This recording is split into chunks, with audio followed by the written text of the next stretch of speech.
of 2024. This is your day. Are you over there? I am so honored to be back in my home state at the best place on the planet, my alma mater, the University of California at Berkeley. Today we are celebrating 7,000 students. Most of them did not have a senior, prom, or high school graduation. So today is extra special. Yes, it's a little lively, it's a little noisy, but we are celebrating these 7,000 students today. I am so proud to be here on this historic campus where 60 years ago, the free speech movement began. And while there are many national and international issues to vote, I want to lift my voice today for these resilient scholars who have been skills to lead, contribute to, take over the world. Scholars, are you ready, class of 2024, to take over the world? I remember my college graduation day. I was sitting at the ceremony, thinking about a call I had to make. I'm sure some of you are a tad distracted right now, like I was. You're probably more distracted than I was.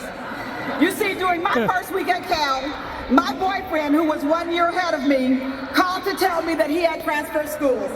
He said, surprise, Cynt, I transferred to San Francisco State University so I can be near you. I responded, I have a surprise for you, boyfriend. I will call you when I graduate. Remember, it was my first week of college. I told him that I didn't have time for some smooth-talking cutie who wanted to play when I needed to study. This girl from the Eastern Hill Public Housing Projects in Richmond, California, was serious about her college opportunity.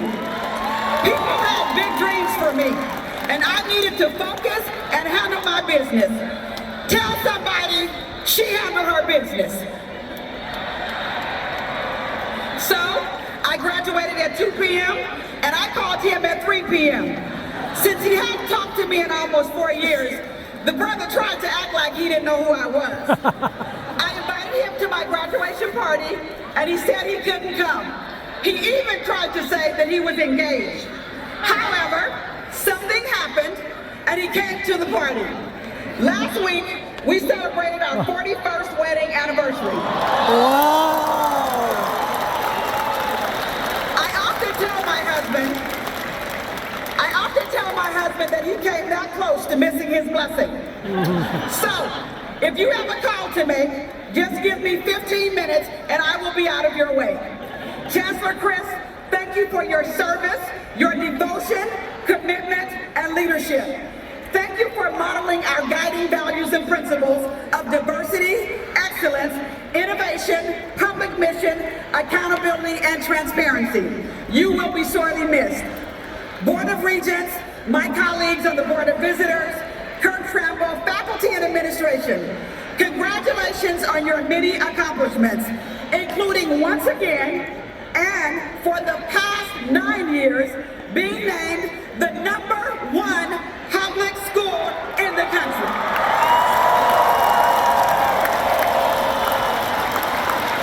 Sydney and Sarah, thank you for your extraordinary leadership of the student body and this amazing graduating class. Parents and loved ones, thank you for laying the foundation for our graduates to reach this important milestone in their lives. They sit here today because of your unconditional love, your faith in their journey, your limitless credit card, and your tolerance for unending text messages and midnight calls. Give it up for that unending credit card, unlimited credit card. You have invested a lot in your young person. Today, you are getting the return on your investment. Class of 2024, please stand and express some gratitude to your moms, your dads, your grandparents, your aunts, your uncles, and all of the members of your village. They got you here today.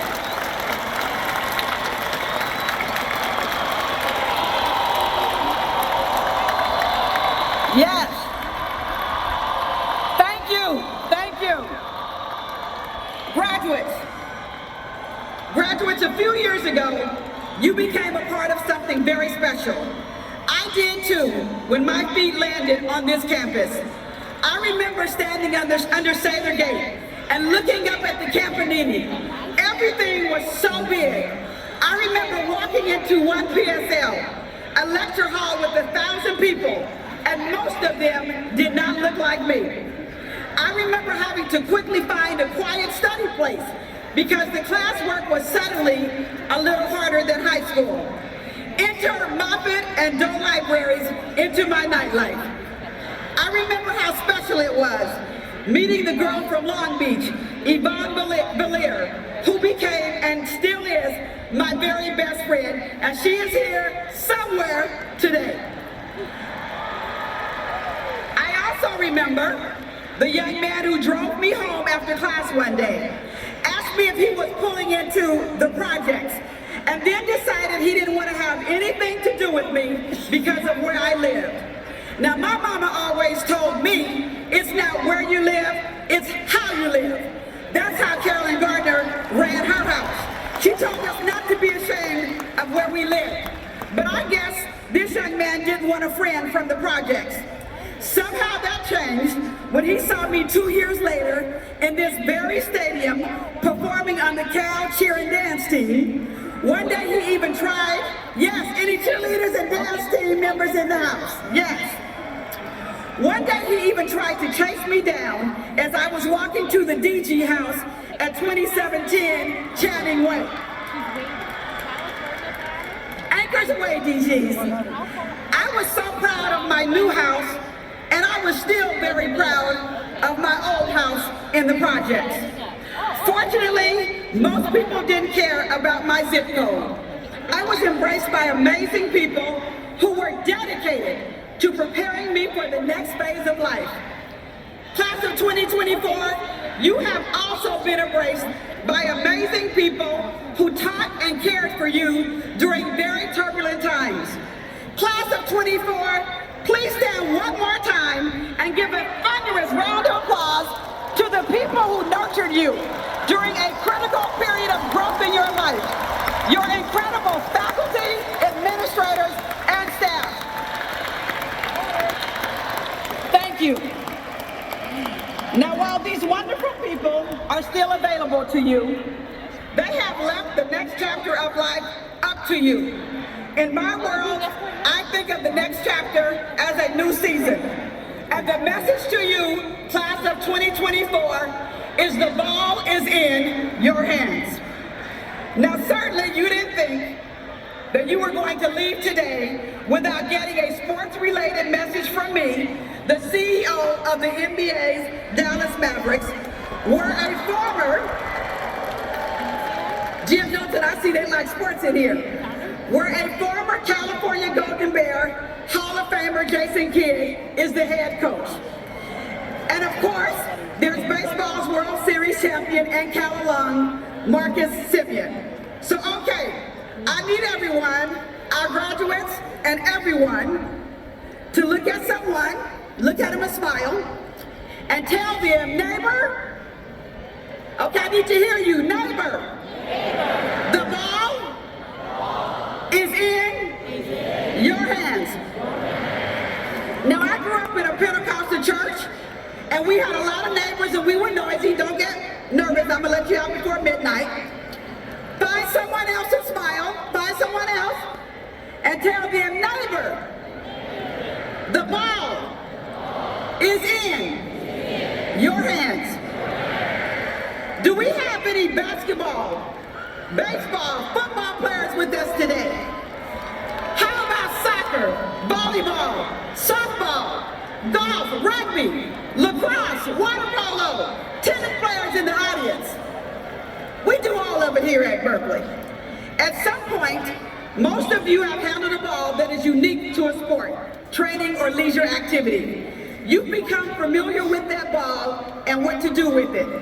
Scholars, the ball I am talking about today is different. The playing field is global and multi-dimensional, and the game is more significant, believe it or not, than the Cal-Stanford big game. You are now playing the game of life. And your ball is a collection of choices that you get to hold each day. Allow me to give you 6 things to consider as you embrace this new ball and prepare to play on this new court. Consider this your final lesson at the University of California at Berkeley. Number 1, teammates. Constantly ask yourself, who else is on the court with you? Who are you doing life with? Always keep good company. Run with good people who are doing things and who will help you keep your court safe. Number 2, your position. Be mindful of your position on the court. You have a distinct role to play in advancing the ball for society. Give up your time, talent, and treasure. Perhaps you will be the one who changes a life forever by teaching someone how to read. Or maybe you'll be the one with the public mission mindset who mobilizes people to address an international crisis. Or just maybe, you will be the one with the means to make other people's dreams come true. I didn't know on my college graduation day that I would adopt 4 children, save them from abuse, abandonment, and neglect, and give them stability and a forever family. Winston Churchill, former Prime Minister of the United Kingdom, once said, "We make a living by what we get. We make a life by what we give." Use your position on the court to make a difference in the lives of others. Number 3, tip-off. Once you flip your tassel, the game has begun and the ball has been tipped your way. It equips you to pick up the ball. Decisions. Sometimes you will have many decisions to make and competing priorities.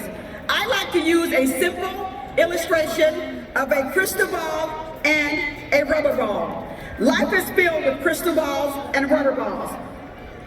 If I drop a crystal ball, it will shatter and it will never come back. Rubber balls bounce away for others to take them, or sometimes they will roll back quietly. Know your crystal balls from your rubber balls. Some things are important and some things are not. Some things are urgent and some things can wait. Number 4, ball handling. Handle the ball with character. Don't cheat. Always tell the truth. Your integrity is not for sale. Class of 2024, look at somebody next to you and say, always do the right thing. Look at someone else and say, always do the right thing. There is a difference between doing things right and doing the right thing. You have been taught how to do both. Number 5, rebounding. Sometimes you will make a bad decision. Sometimes you will take the shot and miss it.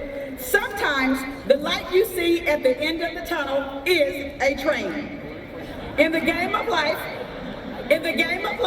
bad things do happen to good people. But there will always be someone around you to help you rebound with grace. Some of you broke up with a boyfriend or a girlfriend over the past 4 years. I know you did. Some of you ran out of money and had to call somebody for what I call that Hasu moment, that hook a sister up moment, or maybe hook a brother up. Some of you needed some extra help with that last final exam. Basketball legend Michael Jordan said, "I've missed more than 9,000 shots in my career. I've lost almost 300 games. 26 times I've been trusted to take the game-winning shot and missed. I failed over and over and over again in my life, and that is why I succeed." Don't be afraid to miss the shot. Just rebound with grace. The sixth and final part of this lesson is about player conduct. Play this game of life like a grown-up. I need everybody to look at somebody and tell them, it's time to be grown. Tell somebody else it's time to be grown. Now, I'm not referring to the grown-up status where you get the privilege of paying your own bills, like you get to pay your bills now. Or the kind of grown where you get to go and come as you please and do whatever you want to do. When I say it's time to be grown, my version of grown GROWN means this. G, be grateful. Take time to thank the people in your village who have been and continue to be outstanding and supportive trainers. Never forget the coaching staff of educators who embraced you a few years ago and are proud today to send you into the world. Always display an attitude of gratitude. Keep thank you in your daily vocabulary. R is be ready. The game of life has some new rules. You need to be in good physical, mental, and spiritual health to win. I am a stage 3 colon cancer survivor. I learned the hard way the value of paying attention to all 3, physical, mental, and spiritual health, what I call PMS. Everybody needs PMS. Physical, mental, and spiritual health. Keep your mind, your body, and your soul in good shape. Oh, be open. Class of 2024, you are a part of a master plan that is bigger than you and not about you. It's about us, and it starts with us. There is a plan that your part is perfectly scripted in. Be open to all opportunities and possibilities. Be open to thoughts and beliefs that differ from your own. Most of you have no idea what profound impact you are about to make on the world. Be open to a future that is unknown, but it's a future that you will impact, and I am counting on you. W is be willing. Stay alert to injustices in society. You are equipped and able to stand up to hate and evil. Be willing to do your part to create a more just, equal, inclusive, and equitable world. Be willing to pay what I call the fee for admission to work, live, and play in this society. The fee, F-E-E, is fairness, engagement of all, and equality. Practice it and pursue it. N is be nice. My favorite quote is people don't care how much you know. And you get ready to get a Berkeley degree, you know a lot. But people don't care how much you know until they know how much you care. Be caring, be kind, never underestimate the power of nice. You will conquer the world with kindness and compassion. So, class of 2024, you're at center court, and it's time for tip-off. The game is about to begin. Always keep good teammates. Give up your time, talent, and treasure. Know your crystal balls from your rubber balls. Do the right thing. Rebound with grace. And conduct yourself like a grown-up. Grateful, ready, open, willing, and nice. May God bless your hands as you pick up the ball. May God bless your feet as you take to the court. May you always cherish and tell others about your days at Cal. In the words of my friend and Cal alum, Ahmad Anderson, remember this: you know it. You tell the story. You tell the whole darn world this is Bear territory. Okay, come on. You know it. You tell the story. You tell the whole darn world this is Bear territory. My fellow Golden Bears, class of 2024, you handled your business. Congratulations, the ball is in your hands.